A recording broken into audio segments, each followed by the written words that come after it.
Hey guys, Aaron here, coming at you with the Spyderco Domino review. Um, I need to say it's pretty rare that a knife from a production company excites me the way this knife does. Especially after the disappointment I felt when the Spyderco Southern came out. Uh, I just didn't care for it.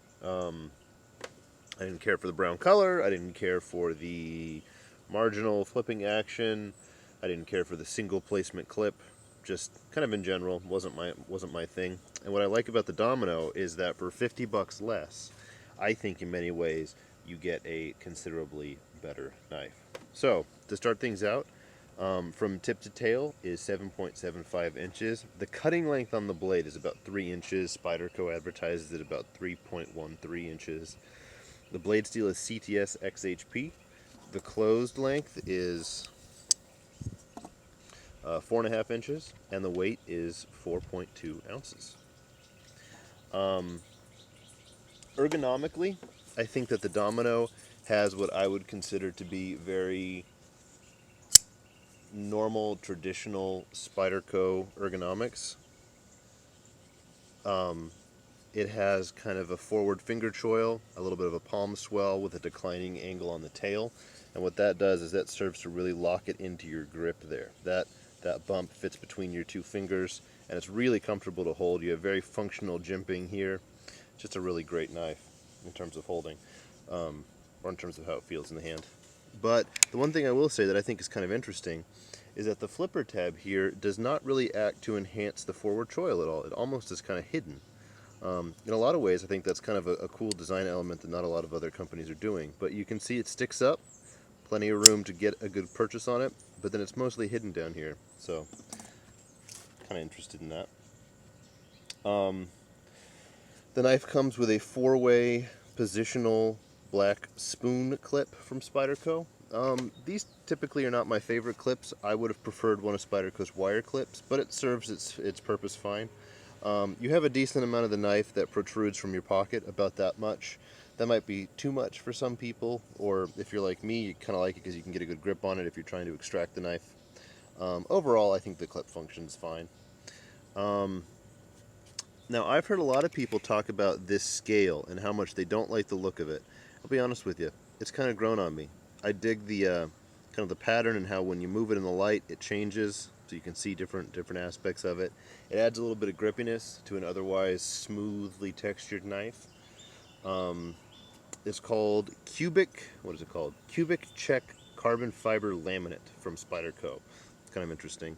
The nice thing is it's lined by titanium, so I think that this will provide a lot of opportunity for knife modifiers and knife pimpers to create an aftermarket scale for it. Um, the other interesting thing about this is it's got some texture to it, so it adds a decent amount of grip. Let's see, deployment is perfect.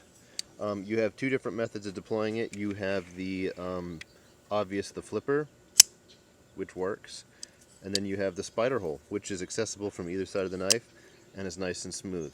The detent is done really well balanced between the two, so it'll flip just fine, and it also is not super hard to get your thumb in there and open it by means of the spidey hole, and it'll flick open that way too.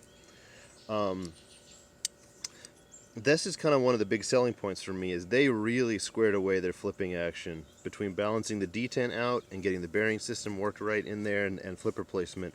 I mean, it just rockets out, and that's great. Um, I think the one critique I would have is that some of the edges on the inside of the spider hole are a little sharp. It would have been nice to if they had put a chamfer in there. Lockup is really interesting on this knife because you're looking at a steel lock bar insert, which also, you can see right there, doubles as the over travel stop. The steel lock bar is going to do three major things for you. The first is it is going to prevent any sort of lock wear over time. This is not harder than this, so they're not going to wear against each other at all. It also should prevent any galling or lock stick, which this knife has none of. And lastly, it's replaceable. So if your knife does have a lockup issue eventually, it's a lot easier to fix this part than have to regrind you a whole new lock side. So it's kind of interesting. Blade shape and materials, I don't know. I didn't know a whole lot about CTS XHP until I started researching it for this knife and a couple other knives that I have coming up that has it in it. And on paper, it's a really, really cool steel. It has the same stainless properties as 440C, but can Rockwell out to about a 62 Rockwell hardness, which is nearing like what D2 will do. On paper, I think it's great.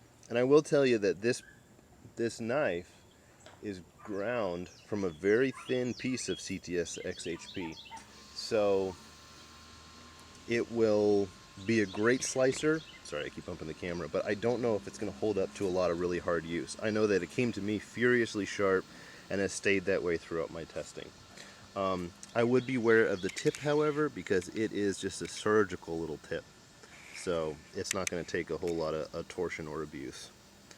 Kind of to wrap this up, I just want to say that I think the Domino, for $200, I think you'd be hard-pressed to find a better knife. The price tag is 50 bucks less than Spyderco's other flipper, and I think you're getting more knife. You're getting a titanium frame lock, bearing-assisted flipper that uses a steel lock bar insert that doubles as an over-travel stop. I really can't say many more good things about it.